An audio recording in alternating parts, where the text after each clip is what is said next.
ஐஸ்வர்யாவை check பண்ண doctor சேதுகிட்ட வந்து, இங்கே பாருங்க, அவங்க ரொம்பவே கிரிட்டிக்கலான கண்டிஷனில் இருக்காங்க. அவங்க கடைசியாக உங்ககிட்ட பேசணும்னு ஆசைப்பட்றாங்க. நீங்கள் போய் பேசிட்டு வாங்க.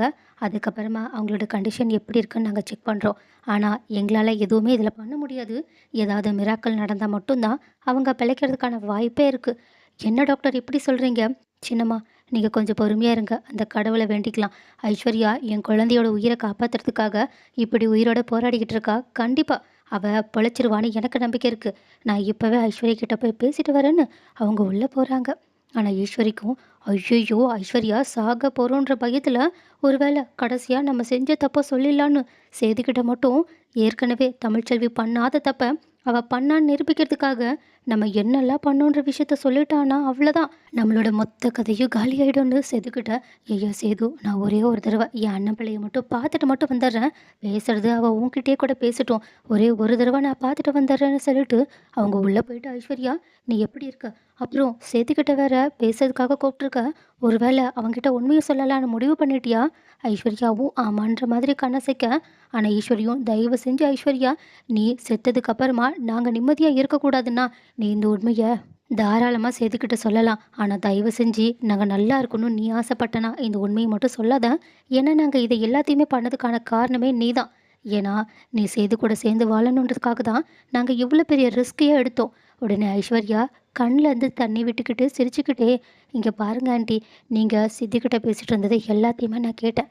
அவகிட்ட இந்த சொத்தை அபகரிக்கிறதுக்காக தான் என்ன சேது மாமாவுக்கு கல்யாணம் பண்ணி வச்சிங்கன்னு நீங்கள் நேற்று கூட பேசிட்டு தான் இருந்தீங்க. அப்போது உங்களை பார்த்து பேச வரதுக்காக வந்தப்போ இது எல்லாத்தையுமே நான் கேட்டேன். ஆனால் கேட்டதுக்கு அப்புறமா தான் எனக்கு இன்னுமே நான் பண்ண குற்றம் எவ்வளோ பெரிய தப்புன்னு புரியவே வந்துச்சு. அதனால தான் குழந்தைய என் உயிரை பணைய வதே காப்பாற்றினேன். எல்லாத்துக்கும் மேலே இப்போ நான் பண்ண தப்புக்காக தான் தண்டனை அனுபவிச்சுக்கிட்டு இருக்கேன். அதே மாதிரி நீங்கள் பண்ண தப்புக்கும் தண்டனையை வாங்கி கொடுக்க வேண்டியது என் பொறுப்பு. நான் சாக போகிற கடைசி நேரத்துலையாவது மாமாவோட சந்தோஷத்துக்காகவும் நல்லதுக்காகவும் இதை பண்ணி தான் ஆகணும்னு சொல்லிட்டு உடனடியாக டாக்டர் டாக்டர்னு அவங்க அலாரத்தை அடித்து கத்த ஆரம்பிக்க, உடனே அங்கே டாக்டருமே வந்துடுறாங்க. ஈஸ்வரிக்கும், ஒரு நிமிஷம் ஒரு நிமிஷம், நான் அவகிட்ட மட்டும் பேசிட்டு போயிடுறேன்னு பதற ஆரம்பிக்க. ஆனால் அங்கே வந்து சேதுவும், என்ன சின்னம்மா பண்ணிக்கிட்டு இருக்கீங்க? அவள் ஏற்கனவே உடம்பு சரியில்லாமல் இருக்கா. என்கிட்ட வேற ஏதோ பேசணும்னு சொல்லிக்கிட்டு இருக்கா. நீங்கள் என்னடானா இப்படி சின்ன பிள்ளைத்தனமாக பண்ணிக்கிட்டு இருக்கீங்க? ஐஸ்வர்யாவுக்கு ஒன்றும் ஆகாது. நீங்கள் முதல்ல வெளியே போங்க அப்படின்னு அவங்கள வெளியே அனுப்பிட்டும், ஐஸ்வர்யா நீ கொஞ்சம் ரிலாக்ஸாக இரு, உனக்கு ஒன்றும் ஆகாது. என் குழந்தைய காப்பாற்றுறதுக்காக நீ இவ்வளோ பெரிய ரிஸ்கையே எடுத்திருக்க. கண்டிப்பாக அந்த கடவுள் நீ செஞ்ச இந்த நல்லதுக்காக உன்னை காப்பாற்றிடும். மாமா, நான் செஞ்ச நல்லதுக்காக என்னை காப்பாற்றுறதுக்கு அந்த கடவுளுக்கு நான் ஒரு வாய்ப்பை கூட கொடுக்கல. ஏன்னா நான் இது வரைக்கும் உங்கள் வாழ்க்கையில் மிகப்பெரிய தப்புகளை தான் செஞ்சுருக்கேன். என்ன ஐஸ்வர்யா, நீ என்ன உளறிக்கிட்டு இருக்க? இங்கே பாரு, ஏதோ மயக்கத்தில் நீ என்ன பேசுகிறோன்னு தெரியாமல் பேசிக்கிட்டு இருக்கன்னு நினைக்கிறேன். இல்லை மாமா, எல்லாத்தையுமே நான் தெரிஞ்சு தான் பேசிக்கிட்டு இருக்கேன். இப்போ கூட நான் எந்த நிலைமையில இருக்கேன்னா அது எனக்கு சந்தோஷமாக தான் இருக்குது. ஏன்னா நான் உங்களுக்கு அவ்வளோ பெரிய துரோகத்தை செஞ்சுருக்கேன். அதனால தான் அந்த தப்பை ஒத்துக்கிட்டதுக்கு அப்புறமா தான் நிம்மதியாக என்னால் சாக முடியும்னு இந்த உயிரை கையில் பிடிச்சிக்கிட்டு இருக்கேன். ஐஸ்வர்யா, நீ என்ன சொல்ல வர? இங்கே பாருங்க மாமா, பொறுமையாக கேளுங்க. உங்களுக்கு இந்த உண்மையை கேட்டதுக்கு அப்புறமா என் மேலே ரொம்ப பெரிய கோபமே வரும். அதே சமயம் என் மேலே மட்டும் உங்களுக்கு கோவம் வராது. இதுக்கு பின்னாடி இருந்தவங்க மேலேயும் நீங்கள் கோவப்படணும்னு ஆசைப்பட்றேன்.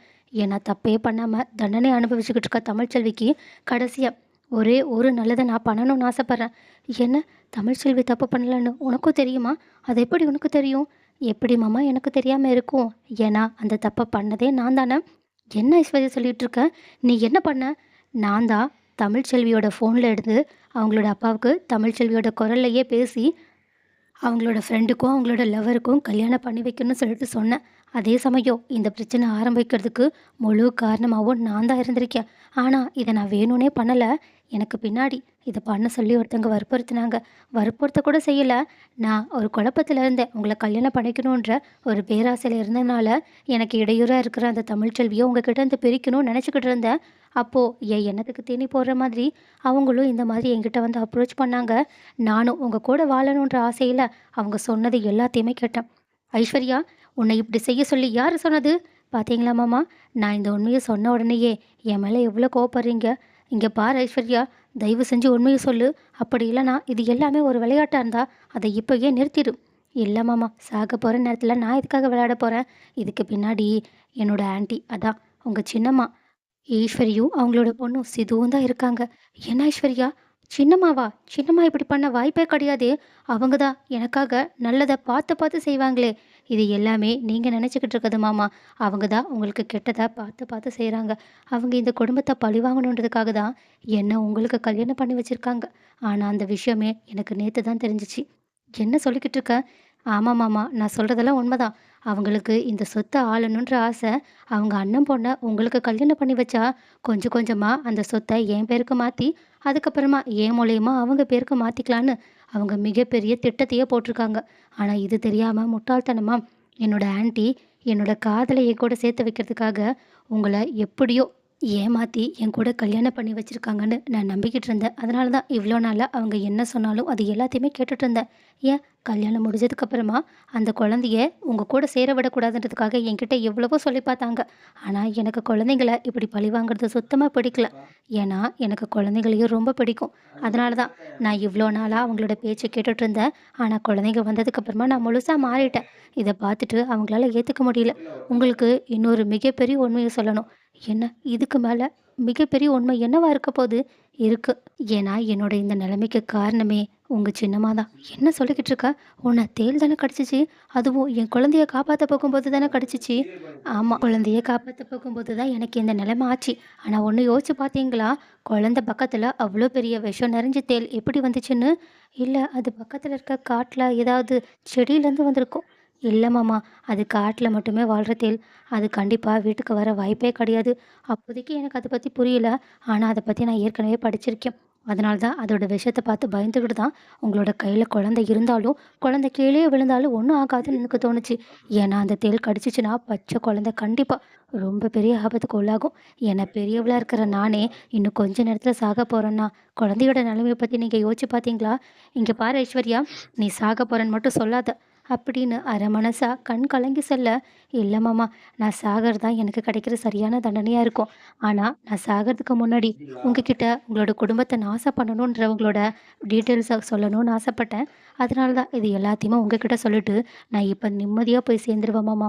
அதே நேரத்தில தயவு செஞ்சு தமிழ்ச்செல்விக்கு பண்ண துரோகத்துக்காக என்ன தமிழ்ச்செல்வி கிட்ட மட்டும் நான் மன்னிப்பு கேட்டேன்னு மட்டும் சொல்லிடுங்கன்னு" சொல்லிட்டு அவங்க மயங்கி கண்ண மூடிர்றாங்க. உடனே பதட்டப்பட்ட சேதுவும் டாக்டர் டாக்டர்ன்னு கூப்பிட ஆரம்பிக்க, டாக்டருமே அங்க வந்துடுறாங்க. அவங்க வந்து "நீங்க கொஞ்ச நேரம் வெளிய இருங்க. ரொம்பவே சீரியஸான கண்டிஷன்ல இருக்காங்கன்னு" அவங்கள ரொம்பவே தீவிரமா செக் பண்ணிக்கிட்டு இருக்க, வெளிய போன சேதுவுக்கும் பயங்கர ஷாக். அவங்க எத நம்புறது, எத நம்ப வேண்டான்னு சுத்தமா யோசிக்க கூட முடியாத நிலைமையில இருக்கும்போது, அங்க வந்த மொத்த குடும்பமும் சேதுக்கிட்ட "என்னய்யா ஐஸ்வர்யாக்கு என்னாச்சு? அவ ரொம்ப சீரியஸா இருக்காளான்னு?" கேட்க, ஆனா அங்க ஒரே ஒரு ஆள் மட்டும் ஈஸ்வரி மட்டும் ஐஸ்வர்யா உன்கிட்ட என்னையா சொன்னாங்கன்னு கேட்குறாங்க. இந்த வார்த்தைய கேட்ட உடனேயே உடனடியா சேதுவுக்கு ஐஸ்வர்யா சொன்னது எல்லாமே உண்மைன்னு புரிய வந்துடுச்சு. ஏன்னா ஐஸ்வர்யா சாகுற நிலைமையில இருக்கும்போது, இப்போ எதுக்காக இவங்க என்கிட்ட ஐஸ்வர்யா என்ன சொன்னான்னு கேட்கறதுக்கு முயற்சி பண்ணணும். அப்ப நான் உண்மையாவே ஐஸ்வர்யா சொன்னது எல்லாமே உண்மைன்னு புரிஞ்சுக்கிட்டு, ரொம்பவே கோவத்தோட அவங்க ஈஸ்வரிய முறைக்க, ஈஸ்வரியும் சேது பார்க்குற பார்வையிலேருந்தே ஐஸ்வர்யா சேதுக்கிட்ட எல்லா உண்மையுமே சொல்லிட்டான்றத புரிஞ்சுக்கிறாங்க. ஸோ காய்ஸ், இதுக்கப்புறமா ஐஸ்வர்யா உயிர் பிழைக்க வாய்ப்பு இருக்கு. அவங்க என்னதான் இதுக்கு முன்னாடி நெறைய தப்புகள செஞ்சிருந்தாலும், இப்ப தான் செஞ்ச தப்பு எல்லாத்தையுமே புரிஞ்சுக்கிட்டு, சேதுக்கிட்ட அதுக்காக மன்னிப்புமே கேட்டுட்டு, இதுக்கு பின்னாடி யாரெல்லாம் இருக்காங்கன்னு சொல்லிட்டாங்க. ஸோ இதுக்கப்புறமாவது எல்லா பிரச்சனையும் தீர்ந்து தமிழ்ச்செல்வியும் சேதுவும் ஒண்ணா சேரணும். எல்லாத்துக்கும் மேல ஐஸ்வர்யாவுக்கும் சேதுவுக்கும் உண்மையாவே கல்யாணமே நடக்கலன்ற உண்மையும் வெளிய வரணும். இப்படி நடந்தா நல்லாயிருக்கும். அதுவும் கூடிய சீக்கிரம் ஈஸ்வரியோட மொத்த கதையும் முடிஞ்சு, அவங்கள வீட்ட விட்டு எல்லாரும் அடிச்சு துரத்துனா நல்லாயிருக்கும்னு யாரெல்லாம் நெனைக்கிறீங்க?